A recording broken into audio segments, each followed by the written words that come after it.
It was right here on Flagstaff Mountain near Boulder, Colorado in 1992 that our grand experiment laid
is changing its climate.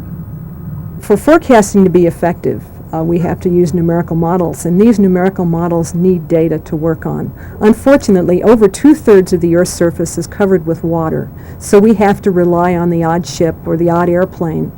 With GPS MET, we could get much more information on the temperature and humidity structure of the atmosphere, where we don't have it right now, and this has great potential for improving forecasting. Even with a geostationary satellite, it tells you where something like a hurricane is, but it doesn't tell you where it's going. Whereas with this system, when it's fully implemented with many stations, we'll have additional information so that you can tell where it's going, and of course, that's of enormous importance to people in society. Similarly, this satellite can handle the moisture in the atmosphere better, and guess what's happening now? Floods here or floods there, which impact our agriculture. Now you can't stop the floods, but you get warning about them a little earlier. That may be helpful. Promising, but how to run a test? Perhaps this is the most amazing aspect of the story, the cooperation from many places that actually allowed the experiment to take place. This project was initially proposed by scientists at the Jet Propulsion Laboratory.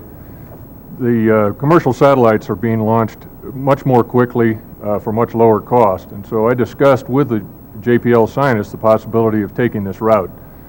They concurred.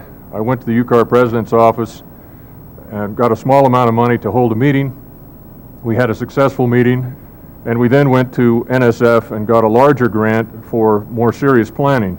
Based on this planning, we brought in 4 federal agencies, put together a $3 million program, got leveraged funds from the private sector, and managed to get the satellite launched within 2 years. The private sector played a very important role in our experiment as well. 2 companies in particular made major investments of their own to ensure our success. Orbital Sciences Corporation provided the opportunity to fly our payload in space, and Alan Osborne and Associates provided the GPS MET instrument itself at substantially reduced cost. One hurdle was to come up with formulas that could translate the satellite data into useful weather and climate information. I must say that I was very pessimistic in the beginning. However, after looking at the problem in great detail and studying it, I became kind of convinced that maybe there was something to this after all. Then in the fall of '93, I hired an assistant, Dr. Fong, and the 2 of us worked out the algorithms to do the necessary work. And after testing these algorithms and putting in realistic errors into the problem, it looked like, in fact, we could achieve better than 1 degree accuracy with this type of experiment. Well, we're extremely excited after all of these months of careful preparation and getting ready, and a couple delays earlier.